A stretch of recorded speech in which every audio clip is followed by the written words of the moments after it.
What were you saying? Making ice cream for the last time, and we're gonna take the ice cream maker.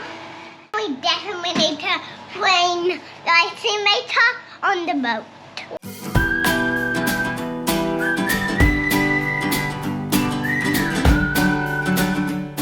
I'm Elizabeth, this is Peter, and these are our kids, Sage, Cedar, and Shiloh. There's nothing to do on the sailboat. Blowing. We are about to embark on the adventure of a lifetime. In this episode, we say goodbye to our house and take you through the to-do list of preparing our new boat for cruising.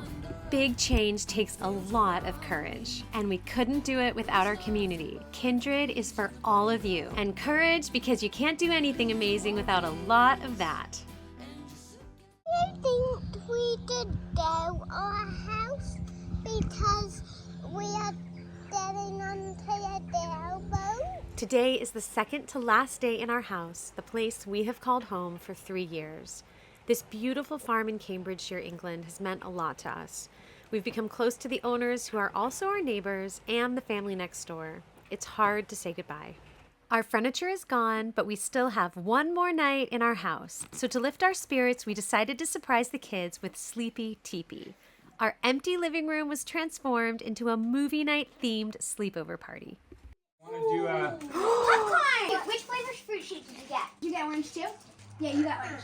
Shy, what'd you get? I'm so glad we made our last night memorable. Goodbyes are hard. Even though we are headed towards something exciting, this community cared for us during some challenging times, and we will miss the open space, the big, beautiful trees, and our sweet neighbors. Thank you for taking such good care of us. Hopefully, it's not goodbye, but see you again someday.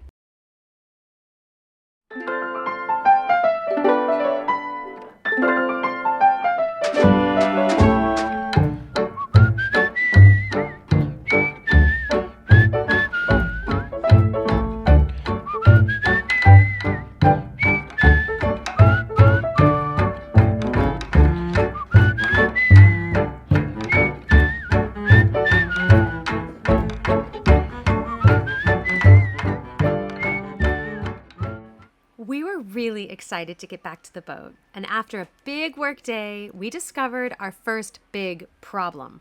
We realized we left the port aft window open, and there was a huge rainstorm. So water just flew down the side of the boat and poured into our bed.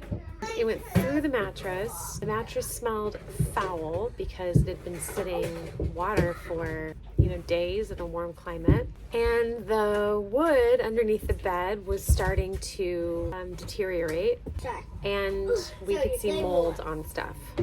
Peter found some window rain guards that are typically used on cars, and he is adhering them to the outside of our 2 aft cabin windows. What are you doing? We are gonna test and make sure that these rain guard things don't leak. It's rainwater. We're gonna follow it down the boat. Okay. Oh, that's how it went in. Now we are going to test the master side where the damage already happened. Here comes the rain again, falling from the bucket. Oh, that's how it happened. Oh, it's coming in, It didn't work. I'm coming. Shoot, oh no. Oh my gosh, here's a big towel. Where was it coming in through, Sage? Like what part? That side of the window. Oh, there's a bunch down here. Okay. Cedar, are you gonna help me or not? Please help, Cedar. I don't know why they made these. They don't work. The dumbest idea ever. We managed a few tweaks to the rain shields and finally got them to work. But oh my goodness, this transition is keeping us on our toes. This has been probably the most challenging transition Peter and I have ever tackled. There we go. Moving onto a boat is like solving a puzzle designed by a toddler with a penchant for adventure, or an extreme game of Tetris. And because there's no extra space, you can't escape your stuff. It's going to suffocate you until you find a spot for it. Luckily, Peter has a gift for spatial awareness and customized a lot of our storage spaces to fit our particular brand of storage container. hopefully we won't be moving this, but this is the Christmas bin. That's hopefully Christmas. this bin is screwed in. Oh. Thank goodness for him, because I lack the passion for spatial reasoning. If it didn't fit the first time, I'd probably just throw it overboard and hope it found a better life on another boat. Okay, so how are we making sure that's not flying around? Straps that will go through the little holes right there and strap those guys in place. Not only did Peter customize our storage space, but he also weighed everything that came on board. Oh, he loves data. To keep things from slipping and sliding while underway, we put non-slip stuff everywhere. We mounted the fire extinguishers, celebrated our first birthday on the boat. Mommy. We even tested our new washing machine. There are some purists out there who will roll their eyes at having a washing machine on board, but I am not interested in a multi-year camping adventure. I want a house that sails, so I choose a washing machine, and that's the end of that.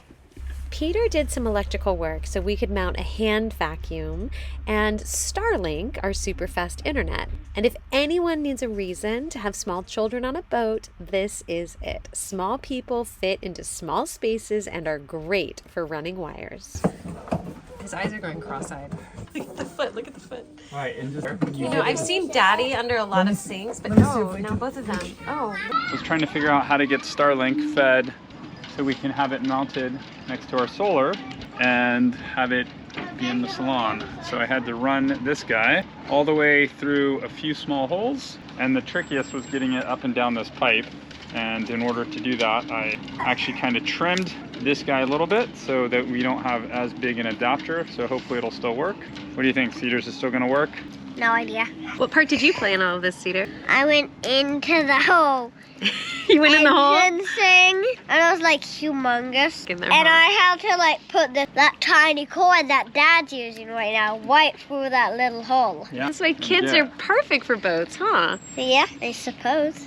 Daddy, what would you do if I wasn't there and you had to do it yourself? I'd need a coat hanger probably or something A coat to reach this, but so there's a guy, you can see it kind of sanded it down so it was a little bit thinner, and now we're gonna connect it. Looks like it's It intact. looks like I got the knot right. What kind of a knot is that? It is the really important one. It's a really important one called.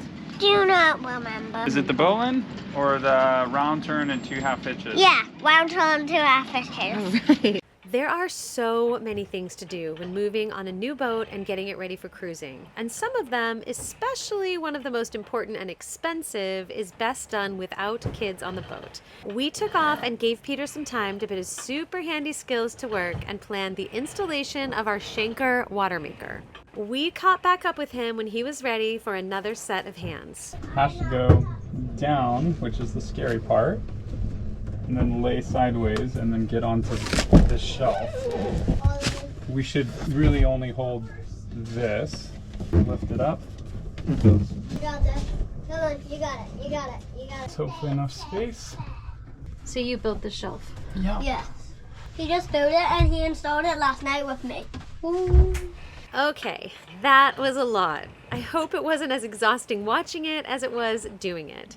We are getting closer and closer to our departure date and a little more loopy as the weeks pass. Join us next time as we spend a few weeks in limbo, half at a hotel, half doing more work on the boat. Someone else is starting to put away her stuff. Someone's in a good mood. We wait for Peter to finally quit his job so he can focus on what really matters, making us freshly baked sourdough bread. Yum. We wait for the kids to finish their end of term activities, and we have to learn how to survive at sea. Pull. Yeah.